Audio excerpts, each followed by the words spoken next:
Shalom, I'm Miss Tracy, and it's time to learn about Sukkot, a Jewish holiday harvest celebration that takes place 5 days after the high holiday of Yom Kippur and literally translates to meaning booths or huts. Sukkot lasts for an entire week, and the holiday dates back to a time when Israelites were commanded to make pilgrimage to the Old Temple to mark the end of the harvest and agricultural year in ancient Israel. Interestingly, of all the Jewish holidays, Sukkot is the only one whose date does not seem to commemorate a specific historic event. In fact, much of the ritual of the holiday revolves around rejoicing and thanking God for the completed harvest. The singular of the word Sukkot is sukkah. During Sukkot, it is traditional to build a sukkah or a hut, which is an outdoor temporary structure with at least 3 walls. This temporary dwelling represents that which farmers would live during the harvest season. The sukkah is also meant to remind us of the fragile dwellings in which the Israelites lived during their 40 years in the desert after escaping from slavery in Egypt. The sukkah is built with roof made of thatch or branches, called shchach, which provides some shade and protection from the sun, but also allows for the stars to be seen at night. One way to understand this type of roof is to think that God's light pours into this world, filling it with life, but we can't look straight at the light. It's blinding. It takes a partial covering, or shchach, to filter this light into a form we can appreciate, understand, and handle. Maybe the idea is that in our world, we can't see God, but we can see God's shadow and acts of justice and acts of kindness. In modern times, it is traditional throughout the Sukkot week to sleep in the sukkah, to eat in the sukkah, to study Torah in it, hang out in it, sing and dance in it, and in some places, you can even sukkah hop and enjoy food and l'chaims all night long. The goal is to spend as much time in the sukkah as possible. And of course, no Jewish holiday would be complete without a festive meal or 2 or 3 or even 7.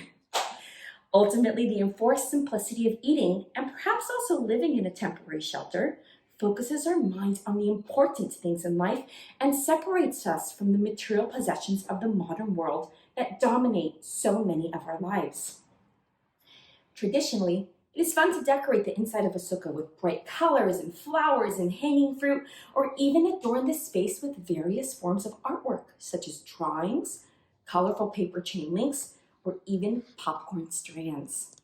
So keep your eyes peeled. You might just notice a sukkah structure popping over the wall of a neighborhood yard or patio nearby. Now for the symbolism part.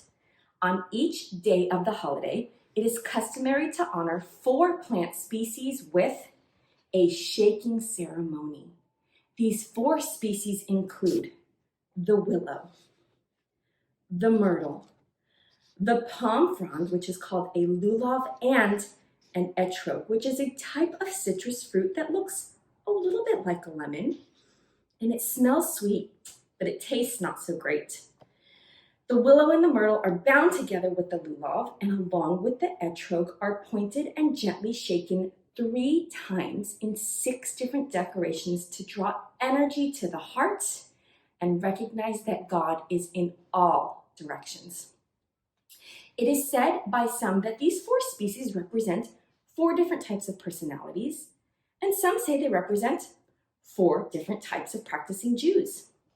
Others note that the 4 species represent the parts of the human form, with the palm frond representing the spine, the myrtle representing the eyes, and the willow representing the mouth, and the etrog representing the heart.